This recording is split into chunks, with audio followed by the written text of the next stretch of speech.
Imagine taking a brand new electric car to a mechanic because there's this strange noise coming from the dashboard. Okay. But, this mechanic's only repair manual is for traditional gas engines. So they open the hood, totally ignore the battery entirely, and start trying to, well, diagnose a broken fuel pump simply because that is what their outdated book tells them to do. Right. They're just blindly following the old rules. Exactly. They are completely blind to the fact that your car runs on a completely different internal system. And it sounds absurd, obviously. Yeah. But according to the source material we have stacked up for you today, the mental health field has been doing the psychological equivalent of this for decades. Oh, yeah. Decades. So welcome to the deep dive. Today we have a stack of sources primarily focusing on this really eye-opening chapter titled Counseling with Diverse Populations. And our mission today is to uncover how our most personal characteristics, our age, our gender, our sexual orientation, and our spirituality, how they quietly but powerfully dictate the kind of mental health care we receive. Which is something I think a lot of people just do not realize happens behind closed doors. Right.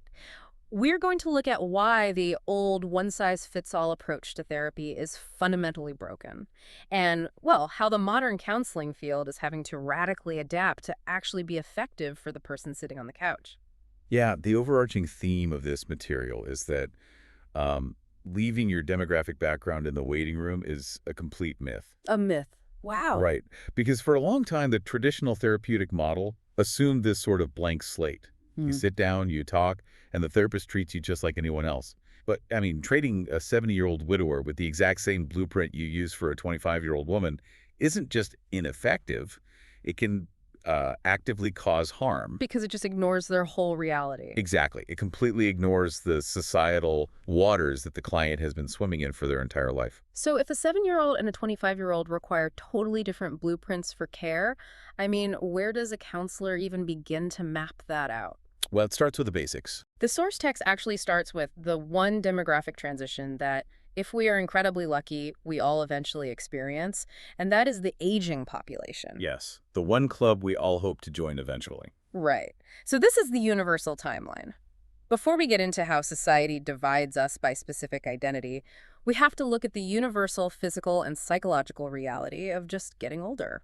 And getting older is consistently misunderstood in medical and psychological settings because society tends to treat it as this monolithic experience. Yeah. Like you hit a certain age and you are just old. Like it is a single switch that gets flipped. Exactly. But the text corrects this immediately by breaking late adulthood into 3 distinct, highly different phases. Let me guess, it is not just one big category. Not at all. You have the young old, which covers ages 65 to 75. And these individuals are generally still, very active socially, mentally, and physically. Then comes the old category from 75 to 85, where maybe physiological decline might start dictating daily choices just a bit more. Okay, that makes sense. And finally, you have the old, which is 85 and up.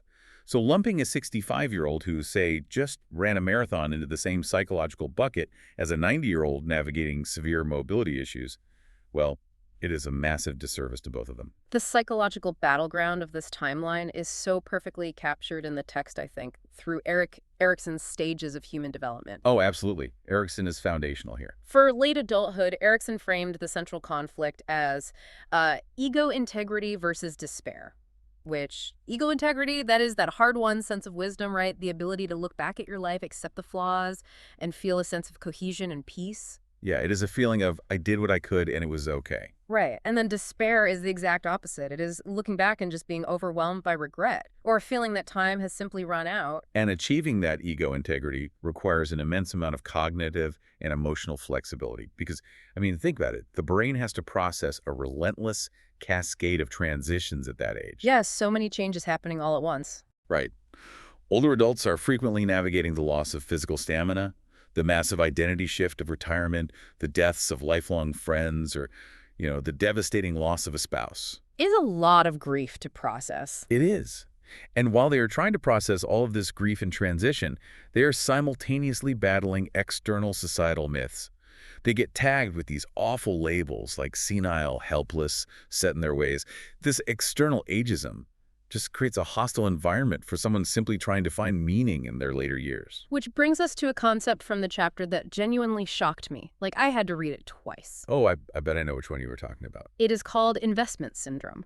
And the text describes this as a bias among some mental health professionals who secretly prefer younger clients because, well, they feel older adults have less time left to pay off the investment of therapy. Yeah, it is pretty grim to think about. I mean, wait, do some professionals truly believe that because someone is 75, their mental health isn't worth the effort? How does the counseling field actively fight against that kind of ingrained ageism? Is a counselor actually sitting there calculating a return on investment for a human life? Well, it is rarely explicit. It is almost entirely unconscious, which actually makes it incredibly insidious. Unconscious but still damaging. Exactly. It stems from a deeply ingrained, often capitalist mindset that our society holds.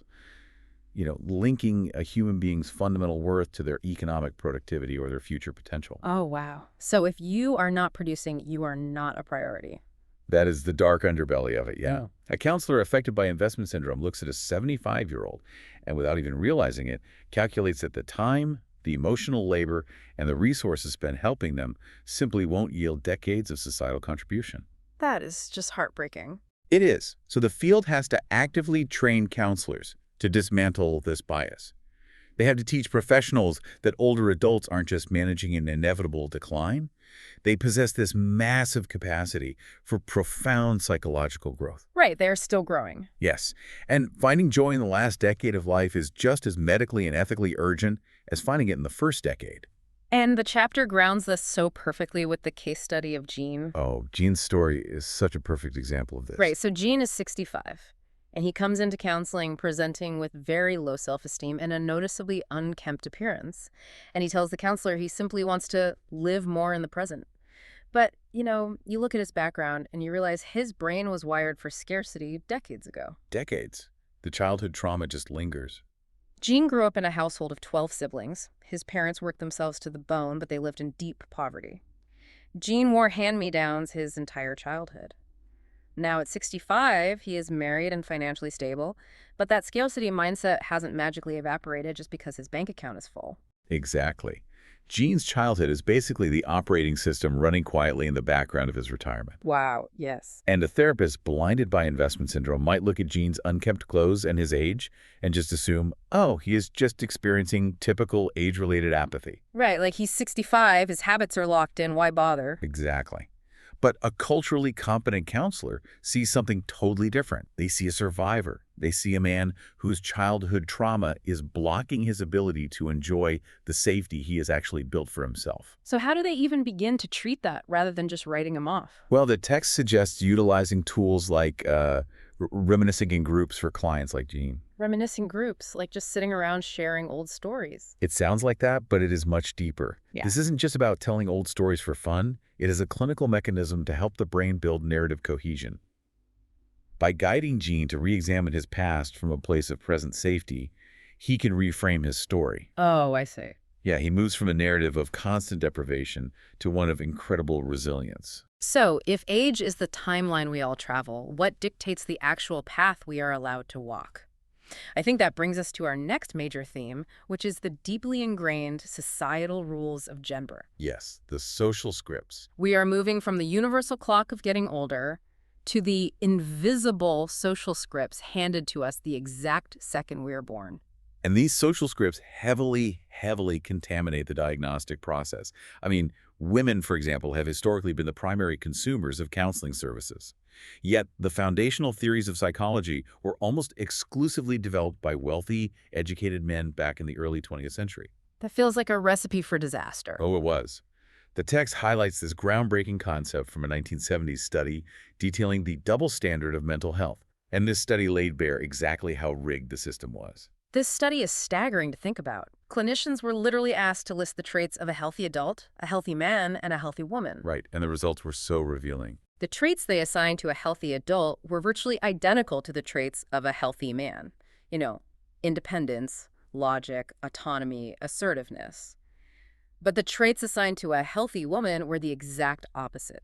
Submissive, dependent, highly emotional, and focused on others. It created an impossible psychological trap. Completely impossible, because if a woman acted like a healthy, independent adult, she was pathologized as an unhealthy woman. But if she acted like a traditional, submissive woman, she was viewed as a deficient, incapable adult. Yeah, the clinical manual itself was weaponized against them. And this isn't just ancient history either. These systemic biases echo into modern practice, frequently resulting in misdiagnosis. Mm. Society establishes a very specific narrative for what a woman's priorities should be. Like getting married, having kids, being agreeable.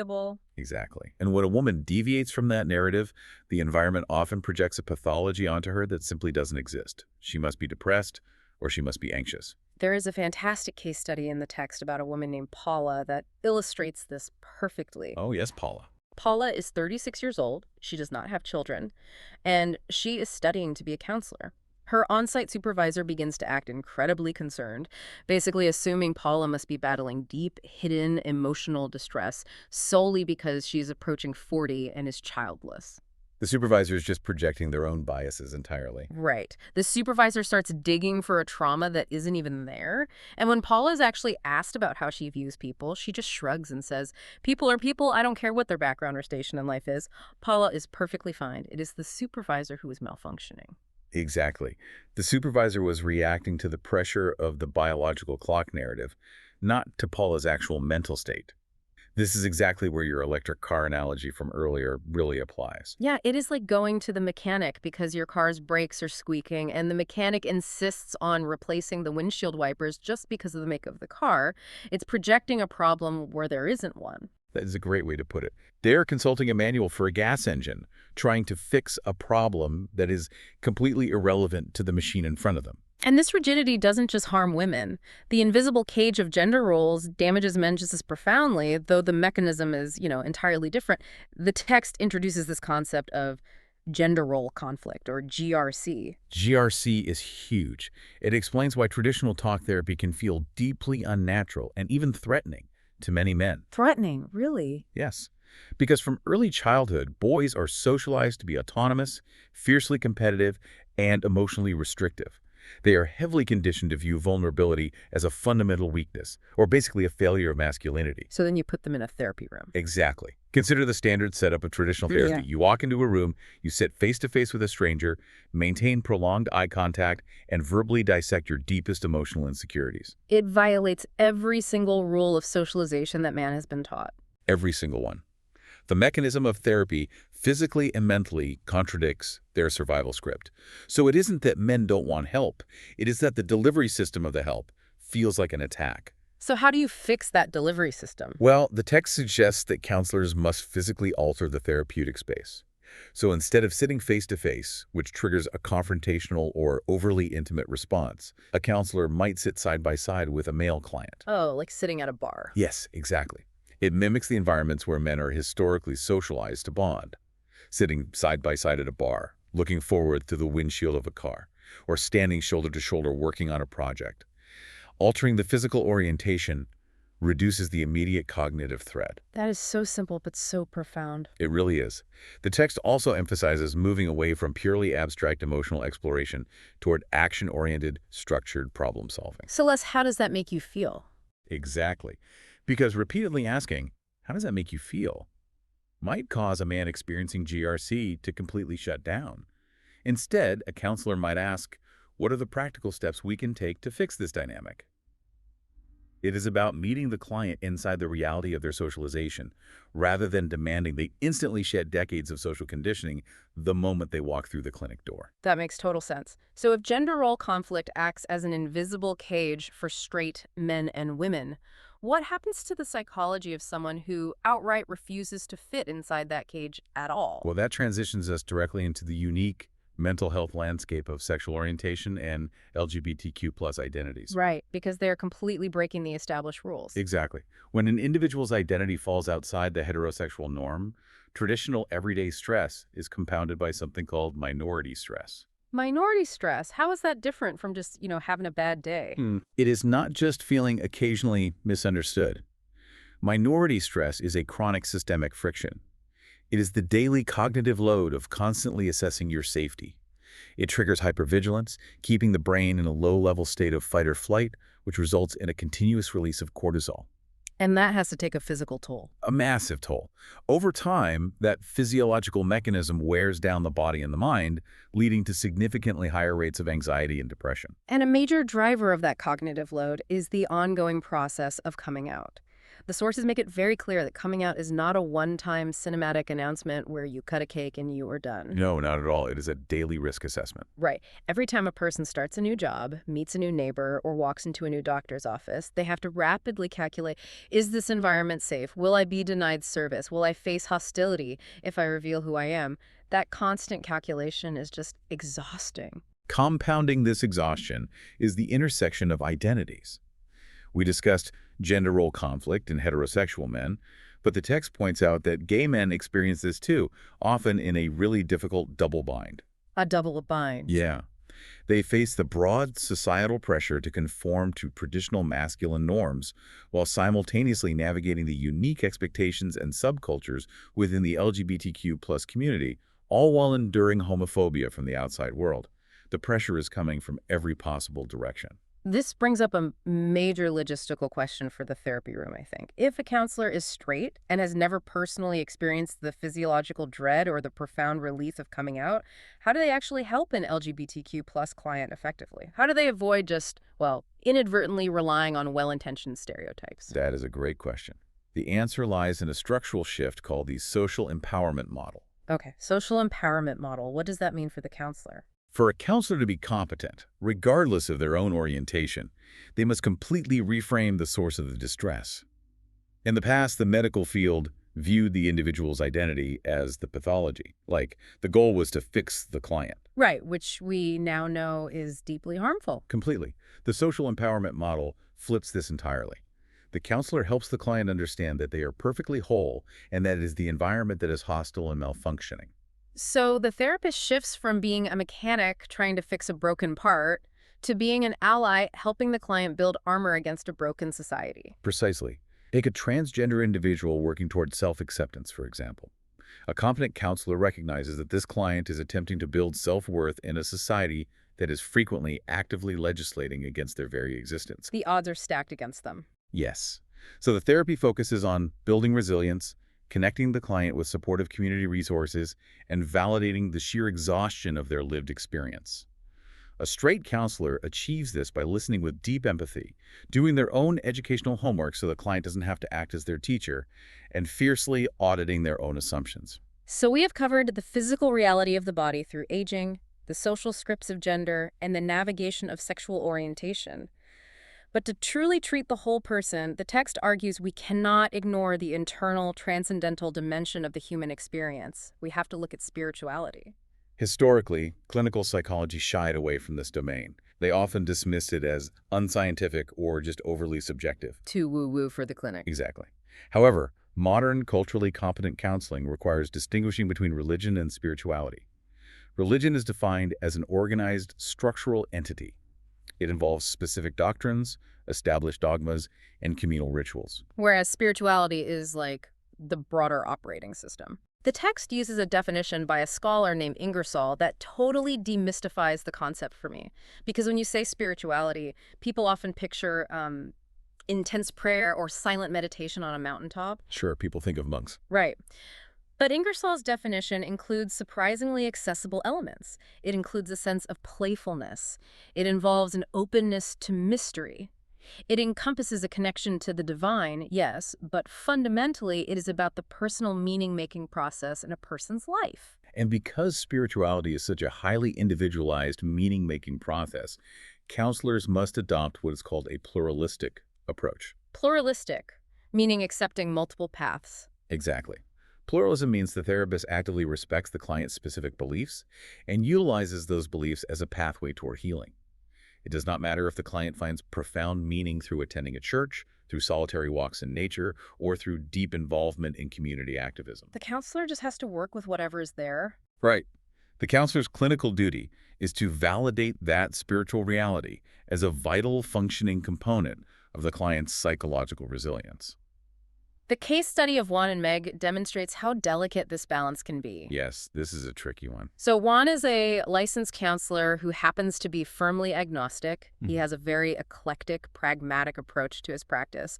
And he gets a new client named Meg. Okay. Meg is about to turn 50, and she describes feeling as though her life has sharply fallen off a cliff. She tells Juan she feels entirely empty, and she specifically requests to explore the spiritual side of her life, which is something she hasn't thought about since she was a teenager. And this scenario is the ultimate test of Juan's pluralistic competence. Because Juan's personal operating system is agnostic, but Meg is actively asking to build a spiritual operating system. Right, their systems are totally mismatched. Yes. And if Juan steers the conversation away from spirituality just because it makes him uncomfortable or because he doesn't personally value it, he's committing a clinical failure. So what does he do? Does he pretend to be spiritual? No, not at all. To effectively help Meg, Juan just has to help her explore that dimension for herself.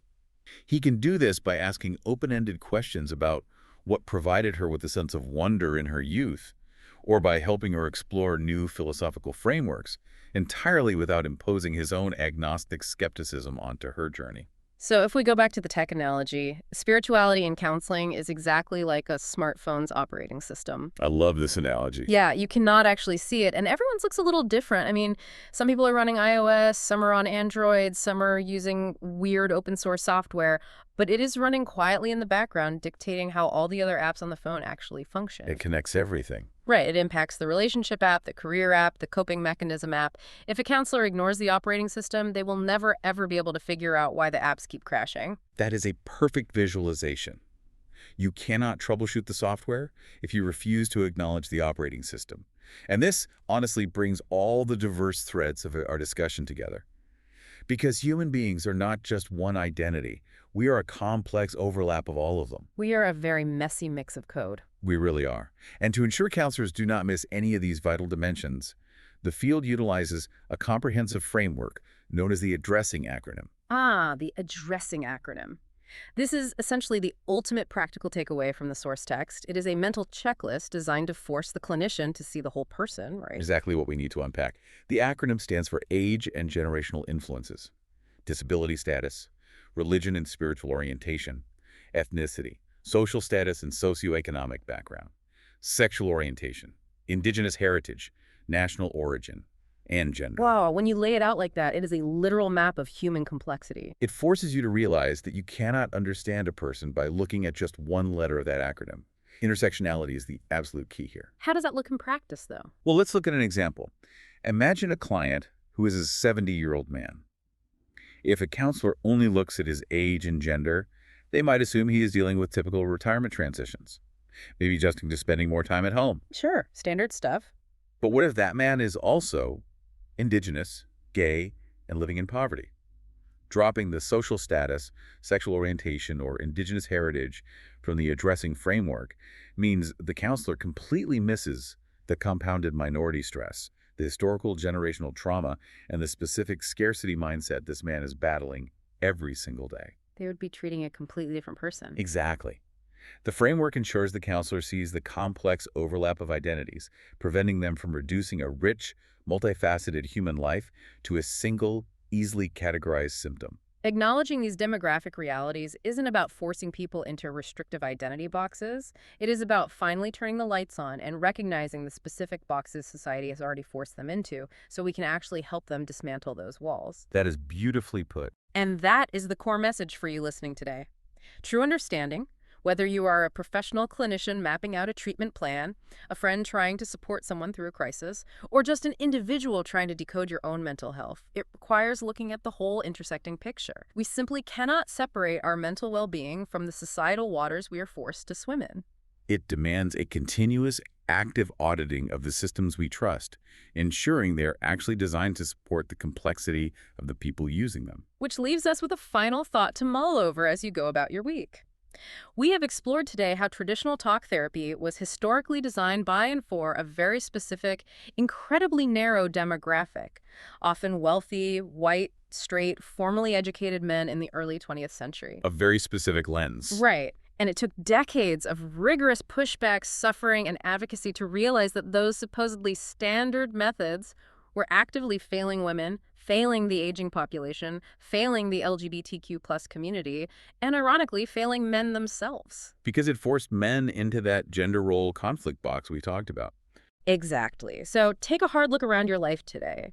How many other standard systems, whether they are medical protocols, educational frameworks, or corporate policies, are quietly failing us right now, simply because their foundational blueprints were never built with our specific, diverse identities in mind? It certainly makes you view every standard practice through a much sharper, more critical lens. It really does. The next time you find yourself struggling to fit into a system or feeling like a methodology just isn't working for you, remember, maybe you are not the broken variable. Maybe the system was just never built for your operating system in the first place. Thanks for joining us on this deep dive.